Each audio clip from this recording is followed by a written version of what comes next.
Down payment चलाता नहीं। Down payment क्या आता है, जैसे आप गाड़ी लेने गए, आपने कुछ एडवांस किया, ठीक है, तो डाउन पेमेंट के केस में आता है। ये डाउन पेमेंट जनरली यूज करते नहीं। आपने 20% पेमेंट कर दिया, रिमेनिंग परसेंट आपका जो है, जब आप एक टर्म, जैसे मैंने अभी पेमेंट टर्म बना के दिखाया है, तो उस तरह से हो जाता है। जब आप सपोज दैट कि 50,000 का कोई सामान है, आपने डाउन पेमेंट 10,000 कर दिया, रिमेनिंग 40% जो होगा, 40,000 जो होगा, तब पेमेंट करना है जब आप मटेरियल डिलीवर करेंगे।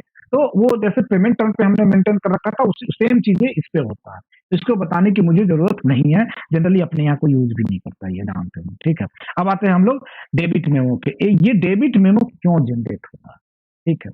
डेबिट मेमो देखिए, सिंपल तरीका डेबिट मेमो समझने का, सबसे पहले तो मैं बता दूं, जनरल एंट्री याद करने का सिंपल तरीका। डेबिट मेमो मतलब वेंडर डेबिट होगा, ठीक है, और वेंडर जब डेबिट होगा तो कौन होगा, स्टॉक अकाउंट होगा, वो क्रेडिट होगा, जो स्टॉक ही आपका वो होगा, ठीक है। तो डेबिट मेमो बनाने से क्या करना है, डेबिट मेमो किस केस में बनता है, मैंने आपको दो केसेस बताए कि आपके पास जब मटेरियल आया, तो या तो ये हो सकता है कि in between during the journey, जब वो ट्रांसपोर्ट से आ रहा था, तो मटेरियल क्या हो गया, डैमेज हो गया। 100 आइटम्स आपने मंगाए थे, और उसमें से क्या हो गया, 2 आइटम्स डैमेज हो गया। तो वो क्या हो गया, अभी तो आपने उसको रिसीव किया नहीं है, तो वो जो डैमेज हुआ वो क्या होगा, वो तो कोई भी कस्टमर वो उसको कंपनसेट करेगा नहीं, तो वो क्या करेगा, वेंडर को डेबिट मेमो काटेगा कि भैया 2 आइटम जो हमारा डैमेज हुआ है, ठीक है, उसके बेस पे मैं डेबिट मेमो बना रहा हूं, और ये 2 आइटम जो है तुम नेक्स्ट टर्म में या तो मुझे आइटम दोगे, या फिर उतना पेमेंट मुझे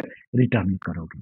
ये क्या होता है, जो आप बोलते हैं कि कंपनसेट करना, रिटर्न करना, यानी डैमेज चीज को कैसे मैनेज करना है, वो मैनेजमेंट है कि या तो मटेरियल बढ़ सकता है या मटेरियल घट सकता है। जब मटेरियल कम हो जाएगा तब डेबिट मेमो बनाएंगे, जब मटेरियल बढ़ जाएगा, जो उसने मटेरियल भेजा है वो अगर ज्यादा हो जाएगा, तो हम उसको क्रेडिट दे देंगे कि हाँ, तुम्हारा इतना 2 आइटम ज्यादा आ गया है, तुम्हारी इतनी क्रेडिट बनती है, ये पैसा हम तुम्हें पेमेंट कर, ठीक है। तो वो क्रेडिबिलिटी हम पे, लायबिलिटी आ जाएगी। जो कंपनी कस्टमर होगा, अगर 2 एक्स्ट्रा वो भेज देगा, तो उस कंपनी पे लायबिलिटी बन जाएगी कि उसको वो 2 आइटम का पेमेंट करना है।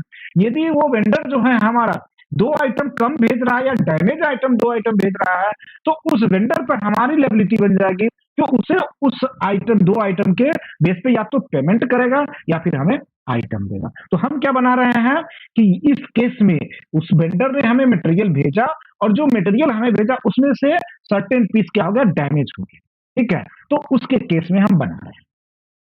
क्लियर, डेबिट मेमो का कंसेप्ट क्लियर हुआ, क्यों बनता है डेबिट मेमो परचेज में।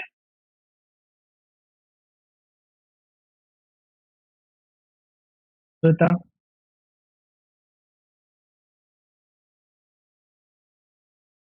श्वेता नाम लेते ही निकल गई। हाँ विपुल।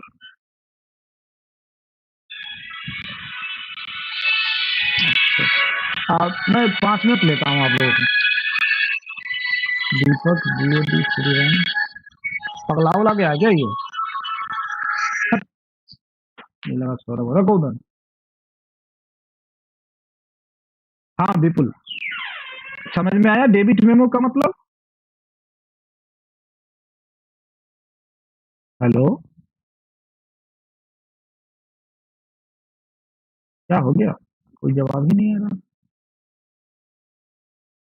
अमित जी, मेरी आवाज जा रही जी है सर, क्या, आवाज जा आ रही रही है, है। आ रही है सर, आ रही है, आ रही है। कहाँ चले गए हैं लोग, कुछ रिप्लाई नहीं कर, चलिए फिर आगे हेलो। बढ़ते हैं। हाँ विपुल, हाँ सर, समझ में आ रहा आ है रही है डेबिट आवाज में। सर। हाँ डेबिट में वो समझ में आ गया, क्लियर चले। हाँ सर, देखो। ये श्वेता कहाँ निकल गया, उससे पूछना था यार, वो थोड़ी सी नहीं नहीं, चलो ठीक है। हाँ, तो अब हम लोग क्या करते हैं, डेबिट मेमो बनाएंगे। तो डेबिट मेमो बनाने के लिए यहाँ पे आप आएंगे, ठीक है। ये डेबिट मेमो का कहाँ से आए हम लोग, परचेज मॉड्यूल में ही आप देखेंगे। तो एक्चुअल में जब बेस स्क्रीन में आप देखेंगे तो ये क्रेडिट मेमो दिखता है। मैंने इसका नाम चेंज कर रखा है, मैंने बताया था आपको डॉक्यूमेंट सीरीज में जाके, जहाँ पे चेंज नेम करके आता है, वहां पे मैंने क्या किया, एपी डेबिट मेमो लिख दिया है, तो ये डेबिट मेमो में कन्वर्ट होगा। लेकिन अगर जब आप इंस्टॉल करेंगे SAP, तो उसमें आपको ये क्या करेगा, क्रेडिट मेमो दिखेगा। तो आप उसका नाम चेंज कर दीजिएगा, नहीं तो क्या होगा, यूजर जो होगा कंफ्यूज होगा। ऐसे मैंने चेंज किया, एक बार फिर से दिखा देता हूँ। यहाँ पे आएंगे, डॉक्यूमेंट नंबरिंग आप ओपन कर लीजिए, ठीक है। यहाँ पे आने के बाद ये देखिए, मैंने यहाँ पे इस नाम को एपी डेबिट मेमो, किसके सामने में, एपी क्रेडिट मेमो जो आ रहा था वो, अगर मैं इसको हटा दूंगा तो आपको क्रेडिट मेमो दिखने लगेगा। आप यहाँ पे आके चेंज करिए। किसी का स्पीकर ऑन है, प्लीज आप स्पीकर ऑफ कर लीजिए, साउंड आ रहा है। ठीक है, अब क्या करेंगे, डेबिट मेमो बनाने के लिए हम इसको ओपन करेंगे। ओपन करने के बाद ठीक है, यहाँ पे हम क्या उस वेंडर को सिलेक्ट करेंगे कि जिसका जिसका इनवॉइस ऑलरेडी बन चुका है, ठीक है, और उसके बेस पे हम डेबिट मेमो काट रहे हैं। ठीक है, तो यहाँ पे देखिए कोई भी वेंडर है, यहाँ पे कोई वेंडर है तो आप यहाँ से भी डायरेक्ट जाके बना सकते हैं। अगर सपोज दैट ये आपका वेंडर ये तो सर्विस का है, आप इसमें भी बना सकते हैं, कोई इशू नहीं, सर्विस में भी बना सकते हैं और उसमें भी बना सकते हैं। डेबिट में वो बनाने के लिए आप यहाँ पे आइए, स्टार लगा दीजिए। ठीक है, यहाँ पे सर्विस नहीं बल्कि आइटम अटैच कर दीजिए और इसको फाइंड कीजिए। ये आपका इनवॉइस बना होगा। ठीक है, इसको मैंने सिलेक्ट कर लिया। ठीक है, तो दो तरीके हैं, या तो आप यहाँ से जाइए या फिर वहां पे क्या कीजिए, वेंडर को डाल दीजिए और सिलेक्ट कर लीजिए इनवॉइस। ठीक है, तो ये मैं यहाँ पे अगर जाना है तो आप डायरेक्ट, ये तो क्लोज हो चुका है क्योंकि इसका पेमेंट वगैरह सब कुछ हो चुका है। ठीक है, तो आपको पेमेंट हो गया तो भी ये केस बिल बनने के बाद बन सकता था, क्योंकि मटेरियल जब एमआरएन होगा उसी समय पता चल जाएगा आपको कि डैमेज हुआ है या नहीं हुआ है। ठीक है, तो जैसे ही आपका बिल बनना है तो आप एमआरएन करेंगे, बिल भी पूरे आइटम का बनेगा, लेकिन 2 आइटम जो डैमेज हुआ है उसका डेबिट मेमो तब काटेंगे, आप पेमेंट नहीं करेंगे। ठीक है, लेकिन यहाँ पे तो पेमेंट वेमेंट हो गया, क्लोज हो गया। अगर इस केस में बनाना है तो उस केस में क्या कीजिए, आप बिल अगर बना दिए या फिर किसी भी आइटम का बिल बना, तो ये देखिए बिल नंबर क्या है, 1 है। आप यहाँ पे आएंगे, ये देखिए ये आइटम है, ये आइटम सेलेक्ट कर लीजिए। ये सारा आइटम जो है इसका डेबिट मेमो बनाना है। तो मैंने क्या किया, इसको कॉपी किया। तो कॉपी करने के बाद यहाँ पे आए डेबिट मेमो पे। ठीक है, यहाँ पे मैंने उस वेंडर को सिलेक्ट कर लिया। वेंडर कौन था, यही था वेंडर फर्स्ट वन वाला, उसको मैंने सेलेक्ट कर लिया। अगर आप यहाँ पे देखेंगे तो कॉपी फ्रॉम आ रहा है, एपी इनवॉइस नहीं है क्योंकि ये इनवॉइस क्लोज हो चुका है, पेमेंट हो चुका है। तो अब कैसे बना, आप यहाँ पे आइए, जो हमने कॉपी किया था उसको आप यहाँ पे पेस्ट कर दीजिए।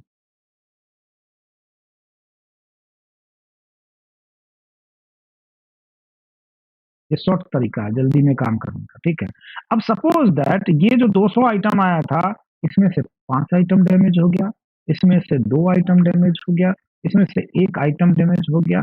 ठीक है, और एक में से 3 आइटम। देखिए ये सही प्रैक्टिस नहीं है कि जब पेमेंट हो चुका है तब हम बना रहे हैं, ये पहले ही बनना चाहिए था। लेकिन अब हमें आपको समझाना है तो कोई तो एक रेफरेंस चाहिए ना, तो इसीलिए मैं इसको बना रहा हूँ, क्योंकि ये उसी समय बन जाता, बिल बनता, उसी समय तुरंत डेबिट में वो बनता, तब उसका फाइनल पेमेंट होता। तो उस समय क्या होता कि सपोज दैट अगर 20,000 का बिल था और उसका 2,000 रुपीज क्या हो गया, डेबिट में बन गया, तो 20 में से 2 घट जाता तो फाइनल पेमेंट उसको 18,000 ही होता। ठीक है, अगर आपने 20,000 कर दिया है तो उस केस में आप ऐसे बनाएंगे। और यहाँ पे जरूर एक चीज ध्यान रखिएगा, यहाँ पे आने के बाद ओरिजिनल रिफरेंस नंबर में आप पर्टिकुलर इनवॉइस नंबर डालेंगे। अभी इनवॉइस नंबर क्या था, 1 था। अब ओरिजिनल रिफरेंस नंबर डेट क्या है, जो ये इनवॉइस का डेट है का 20 तारीख का बना हुआ है, तो 20/7 हम इसमें, ये अगर आप नहीं डालेंगे तो एरर देगा, आपको बनने नहीं देगा डेबिट। क्यों, क्योंकि डेबिट मेमो तो तब बनेगा ना जब आप उससे मटेरियल लिए हैं, जब मटेरियल आया ही नहीं है, इनवॉइस बिल बना ही नहीं है, तो आप डेबिट मेमो कैसे बनाएंगे। ठीक है, अब बोलेंगे तो इसीलिए आपको इनवॉइस तो पहले टोटल का बनाना है, लेकिन पेमेंट होने से पहले अगर आप डेबिट मेमो बना देंगे तो ये माइनस क्या हो जाएगा, ये अमाउंट उसमें सरप्लस माइनस हो जाएगा 18,000। अगर आपने पूरा का बिल पेमेंट कर दिया है तो यहाँ पे आइए ओरिजिनल रेफरेंस नंबर में, वो रेफरेंस नंबर में इनवॉइस डाल दीजिए, उसका डेट डाल दीजिए। ठीक है, अब ये बनने देगा। अगर मैं इसको हटा के ऐड करूं तो देखिए ये बनने नहीं देगा, ये एरर देगा। यहाँ पे आप इसको हटा देता हूँ, इसको भी हटा देता हूँ, तो ये आपको एरर देता है। ये चीजें ध्यान में रखिएगा, यूजर गलती करता है, नहीं कर पाता। अब इसका जनरल एंट्री चेक करेंगे तो ये क्या आ गया, quantity falls into negative inventory. ये आइटम हमारे इन्वेंट्री में है नहीं, क्योंकि हमने ले तो लिया, ठीक है, लिया है, लेकिन ये यहाँ जो वेयर हाउस है वो वेयर हाउस गलत मैप है। तो हमें वो वेयर हाउस चेक करना है कि ये एक्चुअल में मटेरियल किस वेयर हाउस में है और अभी यहाँ पे बाय डिफॉल्ट कौन सा वेयर हाउस ले रहा है। हम यहाँ पे आएंगे, यहाँ पे आने के बाद आप ये देखिए वेयर हाउस वाला, इसको विजुअल कीजिए तो पता चल जाएगा ये कौन सा वेयर हाउस यहाँ पे आ रहा है। ये देखिए 01 अब जो बाय डिफॉल्ट आता है वो वेयर हाउस है, जबकि ये कौन सा वेयर हाउस होना चाहिए, यहाँ पे RM वेयर हाउस में। हम यहाँ पे आते हैं, आरएम वेयर हाउस में हमारा मटेरियल जो हमारा हो क्या था उसमें हम सब में क्या करते हैं, आरएम वेयर हाउस ले लेते हैं। यही सब प्रॉब्लम आता है यूजर को। यूजर जब ट्रांजेक्शन करने जाता है तो यही सब मेन प्रॉब्लम आता है, जिसकी वजह से उसकी ट्रांजेक्शन रुक जाती है और फिर हमें आपको ढूंढना शुरू कर देता है। तो आप ये देखिए क्यों, अब देखिए आरएम मटेरियल हमारा इसमें अगर आप क्लिक करेंगे तो देखिए इन्वेंट्री में कहाँ है आरएम मटेरियल, ये हमारा, ये देखिए यहाँ पे क्वांटिटी पड़ा हुआ है, वो किसमें है, आप ये देखिए आरएम में। अब इसको यहाँ पे अगर बाय डिफॉल्ट करना है तो आप डीटीडब्ल्यू के थ्रू इसको डिफॉल्ट वेयरहाउस सेट कर दीजिए, तो आपको ये बार बार चेंज करने की जरूरत नहीं पड़ेगा। यूजर जैसे ही इस आइटम को उठाएगा तो बाय डिफॉल्ट यही वेयरहाउस आएगा। डीटीडब्ल्यू से डिफॉल्ट वेयरहाउस लेके आप उसको अपडेट कर दीजिए। जब हमने आइटम चढ़ाया होगा, हो सकता है डिफॉल्ट वेयरहाउस नहीं लिया होगा, इस वजह से ये नहीं लेके आ रहा है, ठीक है। तो अब जब आप इसको करेंगे, अब आप जनरल एंट्री ओपन करके देखिए, can not add row without complete selection. अब ये मांग रहा है बैच नंबर, तो आप इसको ऑटो सेलेक्ट कर दीजिए। कल हमने बैच नंबर बनाए थे इन के समय, तो जैसा कि आइटम क्या है, इन और आउट दोनों के केस में चलेगा, तो ये आपको बैच जितने भी आइटम है तो वो सिलेक्ट कर लीजिए, ठीक है। फिर इसको सेलेक्ट किया, फिर इसको सेलेक्ट कर लिया। बैच कैसे बनाते हैं कल बताया था कि बैच बनाने का क्या तरीका है, फिर इसको सेलेक्ट किया, फिर इसको किया आउट, ठीक है, और इसको अपडेट कर दिया। अब आप जनरल एंट्री ओपन कीजिए, अब ओपन होगा, देखिए, अब देखिए ये आ गया ना। प्लीज क्या बोल रहा है, reference the original, original reference number मांग रहा है कि किसके बेस पे, original invoice number and date for the credit and debit. अगर ये नहीं डालेंगे तो ये कोरिलेट कैसे करेगा कि किस इनवॉइस के बेस पे आप डेबिट मेमो बना रहे हैं, ठीक है। तो इसीलिए हमें यहाँ आना पड़ेगा और यहाँ आने के बाद आप ओरिजिनल रेफरेंस नंबर यहाँ पे डाल दीजिए। अच्छा एक चीज और बता दूं सर, की सबसे अच्छी बात क्या है कि यहाँ पे आप कोई भी नंबर डाल दीजिएगा तो ले लेता है, ये रीवेरीफाई नहीं करता कि ये एपी इनवॉइस ऑलरेडी बना हुआ है कि नहीं बना हुआ। तो आप इसमें डाल सकते हैं कोई भी नंबर और डेट डाल दीजिएगा, तो डायरेक्ट जो डेबिट मेमो बनता है वो ज्यादातर यूजर यही बनाते हैं, लेकिन तरीका सही नहीं है। एक्चुअली होना ये चाहिए कि इसमें वही इनवॉइस जो बना होगा उसी के बेस पे बना। अब आप देखिए जनरल एंट्री ओपन कीजिए, ये आपका general entry, purchase balance account not defined for the item. अच्छा, अब परचेज बैलेंस अकाउंट नहीं है तो हमें इस पे देखना पड़ेगा, जो आइटम जो मैप है ये, इसमें आइए अकाउंटिंग में चेक कीजिए कि परचेज बैलेंस से परचेज रिटर्न अकाउंट ये है, परचेज, ठीक है, उसको इतना एक्सचेंज रेट, कुछ क्लियरिंग अकाउंट इसकी जरूरत नहीं है, डब्ल्यू एक्सपेंस, परचेज क्रेडिट भी है, raw material, purchase balance account यहाँ, ये देखिए ये अकाउंट मत है।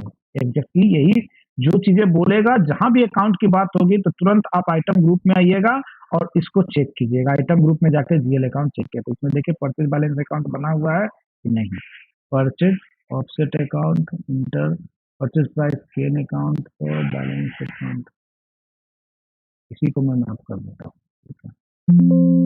इसको मैप किया, अपडेट किया, ओके किया। अब देखिए, अब ये जनरल एंट्री लेके आए, ये हो गया। अब आप इसको, ये आपका जनरल एंट्री आ गया, ठीक है। ये देखिए ये आपका वेंडर जो है डेबिट हो रहा है, ठीक है, जो आईजीएसटी लग रहा है उतना से क्रेडिट हो गया। रॉ मटेरियल स्टॉक, ये जिस अमाउंट से जितना अमाउंट का जो हमने क्वांटिटी सिलेक्ट किया था उतना से क्रेडिट हुआ, क्यों, क्योंकि रॉ मटेरियल क्या होगा, स्टॉक से निकलेगा, ठीक है। परचेज प्राइस गेन, उसके बाद cost of goods purchase account, raw material purchase account और रॉ मटेरियल, क्योंकि रॉ मटेरियल मैंने परचेज बैलेंस अकाउंट नहीं था तो उसमें डाल दिया, ठीक है। तो इस तरह से ये आपका जनरल एंट्री इसमें आएगा। अब इसको जब आप ऐड कर देंगे तो आपका क्या हो जाएगा, अब देखिए इंटरव्यू पॉइंट ऑफ व्यू से इतना ज्यादा आपको अकाउंट लेने की जरूरत नहीं है, आपको सिर्फ बताना क्या है, बस दो चीजें बतानी है कि जो वेंडर जो होगा हमारा डेबिट होगा और स्टॉक अकाउंट क्या होगा हमारा क्रेडिट होगा, इतना ही बताना है। ये सब क्या है आईजीएसटी, ये सब ये एप्लीकेशन बेस्ड डिपेंड करता है कि आपने क्या मैप कर रखा है उससे। मेन जो डिपेंड करेगा कि वेंडर डेबिट होगा, स्टॉक अकाउंट हमारा क्रेडिट होगा, बस इतना आपको बताना है, ठीक है। उसके बाद आप इसको ऐड कर दीजिए, ऐड करने के बाद आपका क्या हो जाएगा, ये डेबिट मेमो बन जाएगा। अब रिटर्न का केस समाप्त हो गया। जब से जीएसटी लगा है, कभी भी कोई आइटम अगर डैमेज होता है तो आप उसको रिटर्न नहीं करेंगे, उसके लिए क्या करेंगे, डेबिट मेमो ही काटेंगे। देखिए यहाँ पे क्रेडिट मेमो लिख के आ रहा है, लेकिन एक्चुअल में क्या है, ये डेबिट मेमो है, ठीक है। तो डेबिट मेमो का केस इस तरह से होता है। अब रही बात कि क्रेडिट मेमो कैसे होगा, जो मैं अभी सप्लीमेंट्री इनवॉइस की बात कर रहा था, जनरली इसमें आते हैं एपी इनवॉइस में आते हैं। क्रेडिट मेमो कहने का मतलब कि वेंडर को क्रेडिट करना है, वेंडर का कुछ पेमेंट बनता है उसको मैनेज करना है, ठीक है। एक केस मैंने ये बताया कि एक्स्ट्रा मटेरियल भेज दिया, जो कभी संभव नहीं है, लेकिन दूसरा केस संभव है। प्राइस क्या होता है, जब मटेरियल का इनवॉइस बन गया, मटेरियल आपके पास चला आया इन बिटवीन, ठीक है, मटेरियल आपने, जैसे कि आज आप पहुंचे मॉर्निंग में, अकाउंटेंट ने बना दिया इनवॉइस, ठीक है, लेकिन जब वो बॉस के पास अप्रूवल के लिए गया तो बोला कि नहीं, ये तो प्राइस तो चेंज हो गया है, 1 रुपीज से इसका प्राइस चेंज हो गया। तो उसको क्या करना पड़ेगा, जितना प्राइस होगा उस पे 1 रुपीज को सिर्फ अमाउंट को, क्वांटिटी जितना होगा उसके क्वांटिटी पर 1 रुपया सिर्फ मैनेज करना है। That is known as supplementary invoice. Account में कोई भी इंपैक्ट नहीं होगा, स्टॉक अकाउंट से कोई भी मटेरियल नहीं जाएगा, क्योंकि ऑलरेडी उसने इनवॉइस बना रखा है, ठीक है, बिल बन चुका है, बस क्या हुआ, प्राइस में डिफरेंस आया है, तो उसको कैसे मैनेज करेंगे वो देखना है। तो देखिए, जैसे कि सपोज दैट हमने इसमें इनवॉइस बना रखा है, ये तो क्लोज हो रखा है। जो इनवॉइस आपका अभी ओपन है उसकी मैं बात करता हूँ, या फिर एक बना देता हूँ कि या फिर वो जो क्लोज होगा उसी को देखते हैं, ठीक है। उसमें प्राइस, वो तो पेमेंट वेमेंट भी हो गया, जब बिल बन जाएगा तब की बात है, पेमेंट वेमेंट होगा तो क्लोज हो चुका है, बट फिर भी मैं उसी को लेकर चलता हूँ, उसी पे आपको समझा देता हूँ, हो जाएगा। तो ये देखिए, जैसे कि ये है, ये तो क्लोज है, ठीक है। अब यहाँ पे ये बता रहा है कि जो 800 क्वांटिटी है ये 200 का है। अब वेंडर ने क्या बोला कि ये जो 200 प्राइस है, अब मेरा प्राइस चेंज होकर 202 रुपीज हो गया, ठीक है। ये बोल रहा है कि ये हमारा 301 रुपीज हो गया, ये बोल रहा है कि हमारा 402 रुपीज हो गया, ये बोल रहा है कि इस तरह से क्या हो गया, 1 रुपया 50 पैसा बढ़ गया है, तो उस प्राइस को मेंटेन करना है। तो इसीलिए इसका क्या नाम होता है, सप्लीमेंट्री इनवॉइस नाम देते हैं, कि जो चीजें ट्रांजेक्शन हो चुका है उसको सप्लीमेंट्री कंपनसेट करना है, ठीक है। तो उसके इसमें क्या करेंगे, आप यहाँ पे कॉपी कीजिए, इसको कॉपी करके ले लीजिए, ठीक है। आपने कॉपी टेबल किया, अब आप कंट्रोल ए कर दीजिए। कंट्रोल ए करने के बाद फिर उसी वेंडर को लीजिए जिस वेंडर के नाम से ये बना हुआ था, आपने इसको उठाया, ठीक है, इसको उठा लिया। अब यहाँ पे आने के बाद क्या करेंगे, यहाँ पे आप डेबिट मेमो सिलेक्ट करेंगे, ठीक है। अब आप जो भी आइटम था उसको पेस्ट कर दीजिए, ये आ गया।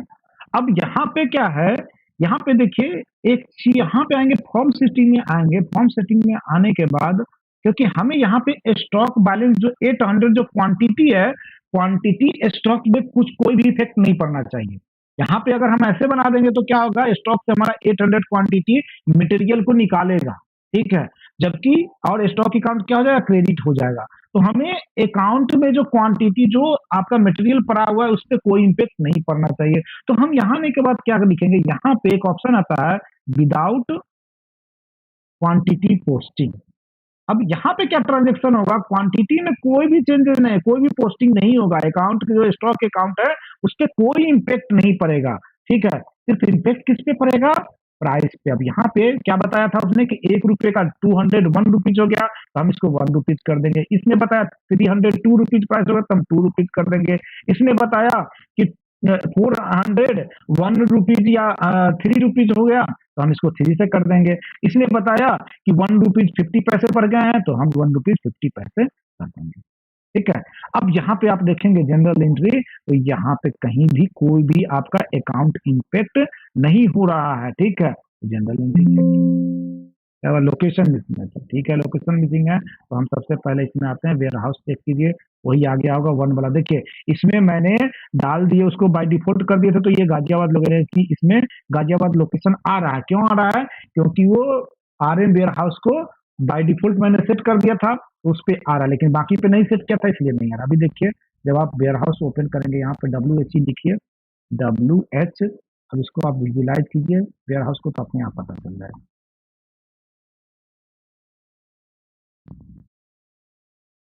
ये देखिए, इसमें RM वेयर हाउस आ रहा है, लेकिन इस सब में क्या आ रहा है, 0101 बाय डिफॉल्ट आ रहा है। क्यों, क्योंकि मैंने अभी अपडेट किए थे इस आइटम पे, ये RM वेयर हाउस देख लीजिए, अभी चेक कर लीजिए, ये इसका बाय डिफॉल्ट वेयर हाउस क्या होगा, RM वेयर हाउस होगा। हमने अभी किया था ना, वो हाईलाइट हो रहा होगा यहाँ पे। आप यहाँ पे देखिए ये देखिए आरएम वेयर हाउस हाईलाइट हो रहा है ना। इसी तरह से अगर सब में आप बाय डिफॉल्ट कर देंगे तो ये 0 1 नहीं आएगा, वही आएगा। आप देखिए यहाँ पे मैं आया, ठीक है, यहाँ पे आने के बाद इन्वेंट्री पे आया, इन्वेंट्री पे आने के बाद अब क्या करूंगा मैं, इसमें आरएम वेयर हाउस सेलेक्ट करूंगा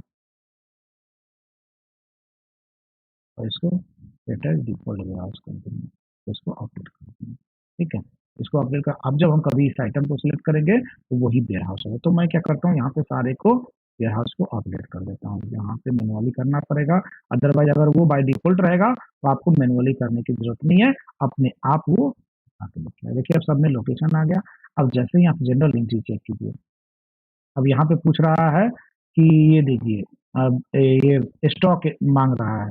स्टॉक क्यों मांग रहा है? क्योंकि हमने इसको चेकआउट नहीं, हमने ये ऑप्शन तो ले आए, हम इसको चेकआउट नहीं किए, तो इसको आप चेकआउट कर दीजिए। तो चेकआउट जब हो जाएगा तो स्टॉक से तो कोई भी मटेरियल आउट होना नहीं है, ठीक है, नहीं इन ना आउट होना है। तो आप क्या कीजिए, यहाँ पे क्या बोला, please reference the original reference number. अब ये सी बात है, पहले भी आपका जब डेबिट में वो बना रहा था उसमें भी मांग रहा था, अब यहाँ भी मांग रहा है, तो इसका इनवॉइस नंबर ये मांग रहा है। तो 2 नंबर इनवॉइस नंबर है, हम इसमें क्या करेंगे, यहाँ आएंगे और इसमें 2 नंबर डाल देंगे, ठीक है, और यहाँ पे उसका डेट डाल देंगे, हम इसको डाल देते हैं 20/7 डाल देते हैं, ठीक है।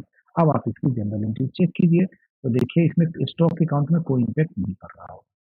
ये देखिए कहीं भी आपके स्टॉक अकाउंट दिख रहा है? नहीं है।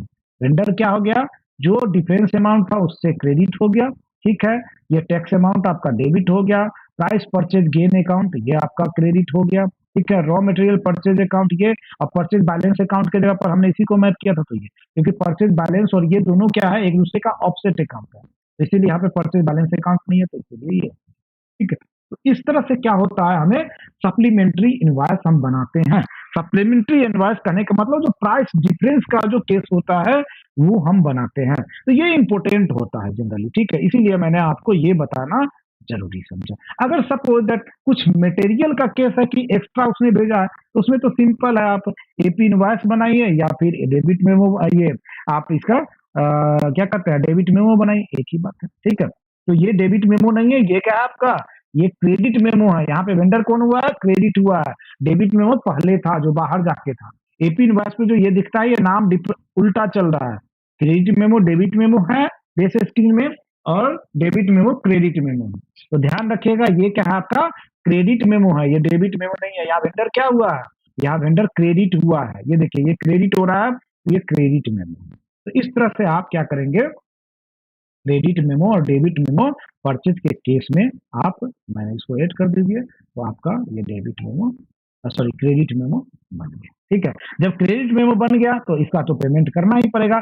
अब ये अब क्या होगा, ये जो बिल जो ये जो क्रेडिट मेमो बनाया है आपने, इसका बैलेंस वहां पे आउटस्टैंडिंग दिखाएगा, किसमें, बैंकिंग में। तो चलिए जरा सा बैंकिंग में चलते हैं, वो देख लेते हैं। तो बैंकिंग में हम आए, ठीक है, बैंकिंग में आने के बाद यहाँ पे हमने आउट गोइंग पेमेंट में गए, आउट गोइंग पेमेंट में आने के बाद यहाँ पे आइए, आने के बाद आप वेंडर सेलेक्ट कर लीजिए, वेंडर मैंने डाल दिए, ठीक है, वेंडर डालने के बाद देखिए यहाँ पे ये बैलेंस। अब यहाँ पे देखिए एक बैलेंस आपका क्रेडिट मेमो था, दूसरा क्या था, डेबिट मेमो। तो क्रेडिट मेमो ये तो पेमेंट करना है, जो हमारे ऊपर लेबिलिटी खड़ी होगी। ये क्या हो गया, जो पहले हमने डेबिट मेमो बनाया था वो वेंडर पे लेबिलिटी खड़ी हुई थी, तो ये माइनस हो गया, ठीक है। अगर आप इस दोनों को सिलेक्ट करेंगे तो ये जो बैलेंस था हमें पे करना था, ठीक है, ये क्या करना था वेंडर को, तो ये सरप्लस हो जाएगा, प्लस माइनस होके कंट्रोल वैल्यू यहाँ पे आ जाएगा। देखिए 29,323 माइनस ये कर दिए तो 26, अभी इतना हमें पे करना होगा। अब फिर उसी तरह से पेमेंट मीन्स में जाएंगे, जाके इसको हम पेमेंट सेलेक्ट कर लेंगे, पेमेंट मोड को कि किस मोड से करना है, चेक से करना है, बैंक से करना है या फिर कैश में करना है, ठीक है, और यहाँ पे ऐड कर देंगे तो हमारा पेमेंट कंप्लीट हो जाएगा। तो ये था आपका परचेज साइकिल का क्रेडिट एंड डेबिट मेमो। सबसे पहले एक चीज ध्यान में रखिएगा, ये कंसेप्ट क्लियर होना चाहिए कि what is the meaning of credit memo and what is the meaning of debit memo in case of the purchase. अगर ये चीजें आपके दिमाग में बैठ गई तो कहीं कोई गलती नहीं होगा। और जनरल एंट्री तो हमेशा ध्यान में रखिएगा कि जब क्रेडिट मेमो की बात होगी तो वेंडर क्रेडिट होगा, अगर वेंडर क्रेडिट हो रहा है तो ऑब्वियस सी बात है जो स्टॉक अकाउंट होगा आपका उसी हिसाब से आपका वेंडर को क्रेडिट कर रहे हैं तो स्टॉक अकाउंट ऑब्वियस सी बात है डेबिट होगा, क्रेडिट डेबिट दोनों सरप्लस चलता है ना, ठीक है। तो ये सब चीजें आप ध्यान में रखिएगा। इसके अलावा कोई क्वेश्चन है तो प्लीज आप पूछिए। विपुल,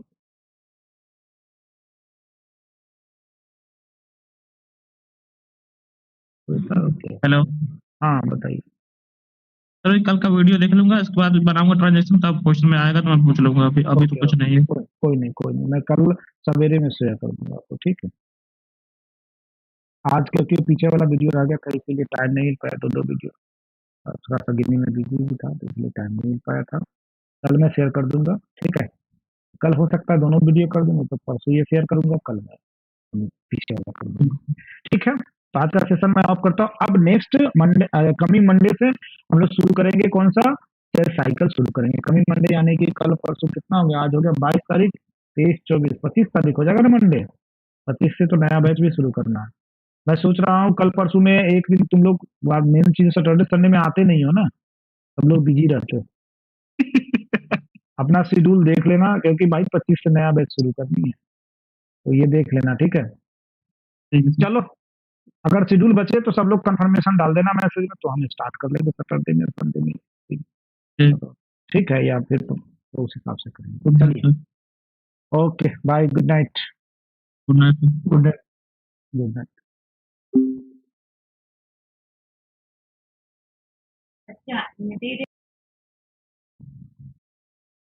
चलो, अब हम लोग देखते हैं आज कि कल जो हमने ब्लैंकेट एग्रीमेंट बनाया और उसके बाद परचेज रिक्वेस्ट बनाया था, उस पे हम स्टॉकिंग के लिए यूज, परचेज का यूएम होगा आपका परचेज के लिए यूज, ठीक है।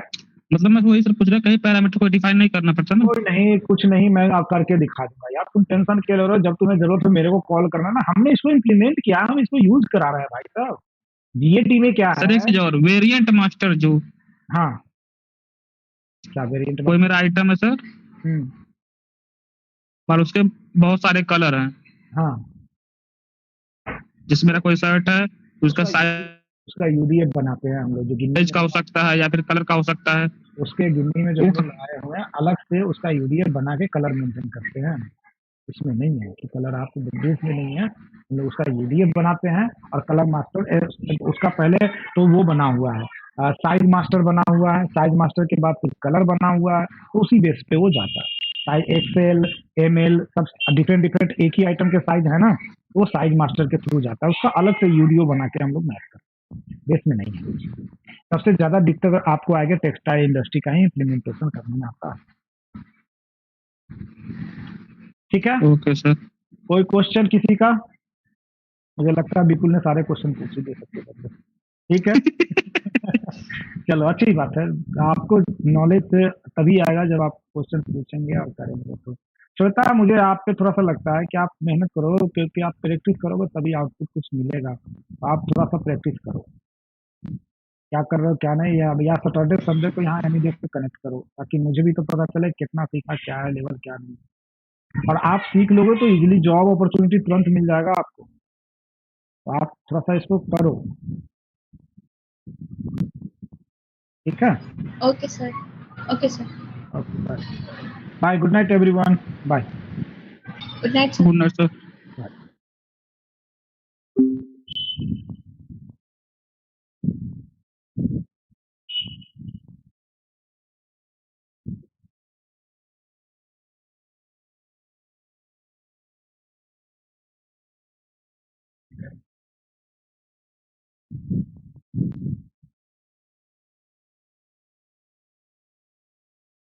देखिए, मैं क्या बता रहा था, बजटिंग के लिए सबसे पहले क्या होगा, बजट आखिर होता क्या है ये हमें समझ में आना चाहिए। बजट क्या होता है? सपोज दैट हमारी कंपनी चलेगी, तो हमने पहले से प्री डिसाइड कर लिया कि हमारा इस साल का बजट जो है इतना इतना का प्रोडक्शन करना है, ये दिस मच अमाउंट का हमें सैलरी देने हैं, दिस मच अमाउंट, मतलब जो भी एक्सपेंसेस वगैरह होंगे सारा हमने क्या किया, पहले से डिफाइंड कर लिया, ठीक है। जैसे कोई भी हम प्रोग्राम करते हैं, कोई भी सपोज एक छोटा सा बर्थडे पार्टी करते हैं, तो उसका भी बजट करते हैं, बजटिंग करते हैं कि भाई ये खर्चे आएंगे इस चीजें में। उसी तरह से इस ऐप में भी क्या होता है, पार्टिकुलर कंपनी है तो उसकी एक पार्टिकुलर बजट वो डिफाइन करेगा पार्टिकुलर सेशन के लिए। तो सबसे पहले आपको क्या करना है, आप जाएंगे जीएल अकाउंट में, स्टार्टअप अकाउंट में जाएंगे, और जिस अकाउंट में एसेट्स है, लायबिलिटी है, जो भी है आपका, ठीक है, या एक्सपेंसेज है, इसमें जो भी अकाउंट है आपके बजट के अंदर में आएगा, आप उस पार्टिकुलर अकाउंट को क्या करेंगे, एक्टिवेट करेंगे, बजट के लिए रिलीवेंट कर देंगे। जैसे सपोज दैट कोई भी अकाउंट मैंने ये उठाया, यहाँ पे आएंगे, नीचे अकाउंट डिटेल में जाएंगे, अकाउंट डिटेल में जाने के बाद हम क्या करेंगे, यहाँ पे आएंगे और रिलेवेंट टू द बजट कर देंगे। जैसे रिलेवेंट टू द बजट करेंगे तो बजट सेक्शन में दिखने लगा, यहाँ पे रिलेवेंट टू द बजट, और इसको अपडेट कर देंगे। अपडेट करने के बाद यहाँ हम इसको अपडेट कर देंगे, ये अब क्या होगा, हमारा बजट सेक्शन में दिखेगा। तो ये आपको अगर डीटीडब्ल्यू से आप चलाएंगे तो सारे अकाउंट को आप चाहे तो कर सकते हैं, यदि आप वन बाई वन करेंगे तो मैन्युअली कर। उसके बाद यहाँ से आने के बाद आप क्या करेंगे, आ जाएंगे आप फाइनेंस में, फाइनेंशियल रिपोर्ट में देखिए यहाँ क्या है, आपका बजट सेटअप है। इसमें आएंगे, बजट सेटअप पर जैसे ही क्लिक करेंगे, फर्स्ट ऑप्शन है बजट सिनेरियो। आपको सबसे पहले क्या करना है, बजट सिनेरियो बनानी है। ये देखिए यहाँ पे मेन बजट बना हुआ है। मेन बजट क्या है कि जो भी बजट आपका लगा किसी पार्टिकुलर ईयर में, आपका जो एक्सपेंसेस हुए हैं, जो भी आपने जो टारगेट किया था अपना एक्सपेंसेस, वो क्या है, आपका मेन बजट है। फिर उससे मैंने एक न्यू बजट बनाया, फिर उससे क्या क्या ऑप्टिमाइज बजट बनाया। अब मैं एक और आप लोगों को दिखाने के लिए यहाँ पे क्या करता हूँ, राइट क्लिक किया, एड ड्रॉ किया, और यहाँ पे कर दिया न्यू बजट 2, ठीक है। और इसको यहाँ पे क्या करेंगे, इसको मैं सेलेक्ट कर लूंगा मेन बजट। अब सपोज दैट ये जो न्यू बजट 2 बन रहा है, वो मेन बजट का क्या है, 140% है। तो हम यहाँ पे क्लिक करेंगे और इसको कर देंगे 140।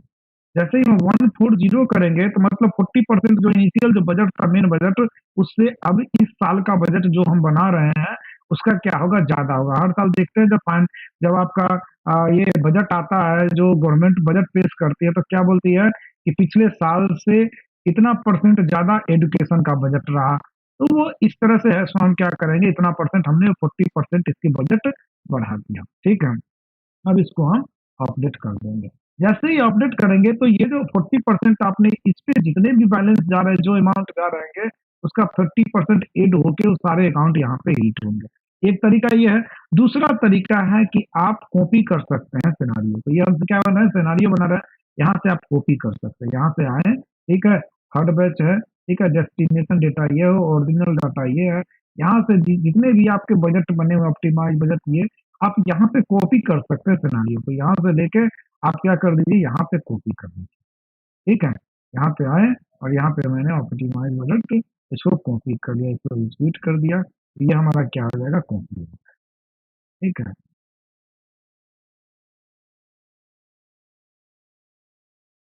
ये देखिए ऑपरेशन कंप्लीटेड सक्सेसफुल, इस तरह से कॉपी हो जाएगा।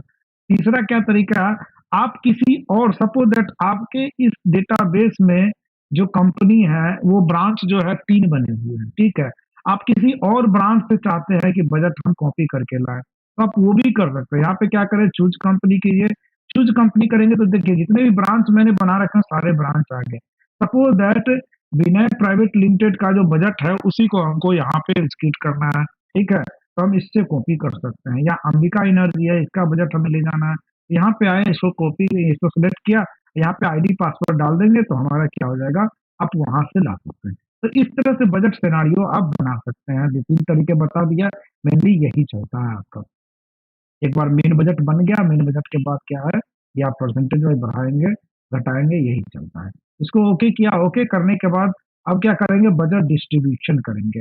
बजट डिस्ट्रीब्यूशन क्या होगा कि अब आप बजटिंग जो करेंगे, कई तरीकों से हो सकता है। सेटअप में जाके या तो आप मंथली कर सकते हैं या एनुअली कर सकते हैं। तो इसमें जो मैंने सेटअप कर रखा है वो मंथली कर रखा है, इसीलिए देखिए 1 ईयर में कितने होंगे, 12 मंथ होंगे, तो ये मंथली दिख रहा है। अब इसमें डिवीजन क्या है कि जो बजट जो डिस्ट्रीब्यूट होगा किस तरीके से होगा, तो देखिए इसमें दिखा रखा है हमने कि फैक्टर जो है आपका चल रहा है क्या, कि 12, 11, 10, 9, 8, इस तरह से ये फैक्टर चल रहा है, फैक्टर लगा हुआ है इसमें, ठीक है। उसको चाहे तो आप इससे भी लगा सकते हैं कि जैसे जैसे आपका महीना बढ़ रहा है वैसे वैसे आपका फैक्टर बढ़ रहा है। फर्स्ट महीने के लिए 1 है, सेकंड के लिए 2 है, 3, 4, 5, 6, 7, ठीक है, एंड सो ऑन। टोटल कितना था, 70 था, उसको 78 को इसने डिवाइड कर दिया इस तरह से। तीसरा क्या हो सकता है, तीसरा ये जो लास्ट है ये है, कि सभी को इक्वली डिस्ट्रीब्यूट कर दिया, जितने महीने में है बजट को क्या कर दिया, सपोज दैट हमारा 5 लाख का बजट था, उसको हमने 12 पार्ट में डिवाइड कर दिया, इक्वली डिवाइड हो गया। तो जैसे भी चाहे आप वैसे बजट को डिफाइन कर सकते हैं, यहाँ पे डिस्ट्रीब्यूशन को डिफाइन कर सकते हैं। अगर आपको नया डिस्ट्रीब्यूशन कंट्रोल ए कीजिए, यहाँ पे आके आप यहाँ पे डिफाइन कर दीजिए कि फर्स्ट महीने में बजट का कितना यहाँ पे यूज करना है फैक्टर, यहाँ पे कितना यूज करना है सेकेंड में, थर्ड में, फोर्थ में, सो ऑन। जिस तरह से आप डिफाइन करेंगे उस तरह से आप इसको यूज कर सकते हैं। ठीक है, तो हमारे पास ऑलरेडी 3 बने हुए हैं, तो उसी को मैं आपको अभी दिखा अच्छा, बजट सेटअप में आपको ये बजट में आते हैं। अब यहाँ पे आने के बाद आप देखेंगे तो जो बजट सिनारियो हमने फिक्स किया था वो सारे बजट सिनारियो यहाँ पे आपको दिखाई देंगे। ठीक है, तो ये हो गया हमारा मेन बजट, उसके बाद न्यू बजट, उसके बाद ये न्यू बजट 2 ये हमने बनाया था अभी, तो न्यू बजट आपने देखा। ठीक है, इसको हमने सेलेक्ट किया, इसको सेलेक्ट करने के बाद हम इसको ओके कर देंगे। ओके करने के बाद ये चले, इसमें से ये जो देख रहे हैं ये अकाउंट का कोई मतलब नहीं, तो इसको हम हटा देते हैं। अब इसको मैं ओके करूंगा। ओके करने के बाद ये देखिए ये है जो यही कुछ अकाउंट थे जो हमने बजट सिनारियो में चला रखा है, बाकी नहीं कर रखा है, तो उसको हमें क्या करना पड़ेगा, एक्सपेंड करना पड़ेगा, लाना पड़ेगा। अगर आपको कोई दूसरा अकाउंट इसमें ऐड करना है तो वही जाएंगे आप जीएल अकाउंट में जाएंगे, उसको ऐड कर देंगे, तो ये अपने आप यहाँ पे आ जाएंगे। Sales return, sales cost, raw material, salary. ठीक है, तो जितने भी अकाउंट है, टूल रिटर्नेबल, ये वो है जो अभी मैंने किए थे। तो इस तरह से आप क्या कर सकते हैं, बजट का जो सिनेरियो है वो चला सकते हैं। अगर आपको सारे अकाउंट रखने हैं तो सारे अकाउंट को जाके आप क्या कीजिए, सबसे पहले उसको अकाउंट में, जीएल अकाउंट में जाके रिलीवेंट टू द बजट आप कर दीजिए, वो चला जाएगा। ठीक है, तो ये क्या है आपका, ये दिखा रहा है डेबिट अमाउंट, क्रेडिट अमाउंट, ये एक्चुअल अमाउंट है। ठीक है, तो ये दिखाएगा, इस तरह से आप बजट डिफाइन कर सकते हैं। Clear? Yes sir.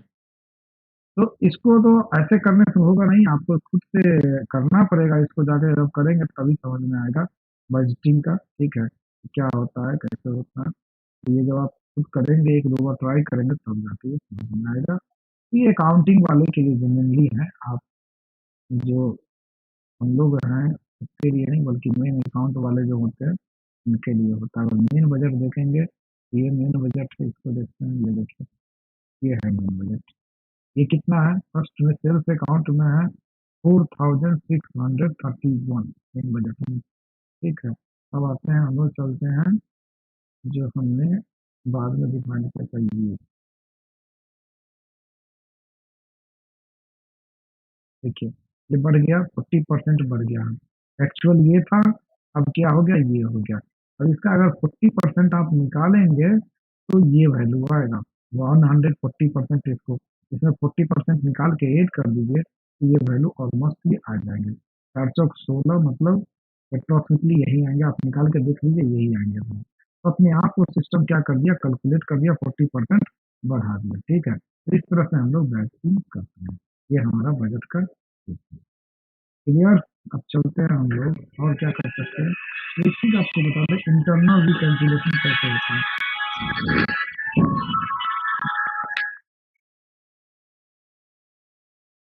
Reconciliation, internal reconciliation का जो केस होता है, रिकैंसिलेशन के केस में हम क्या करते हैं, जब हमारा ट्रांजैक्शन हो जाता है, ये रिकैंसिलेशन क्या होता है, क्वार्टरली होता है आपका।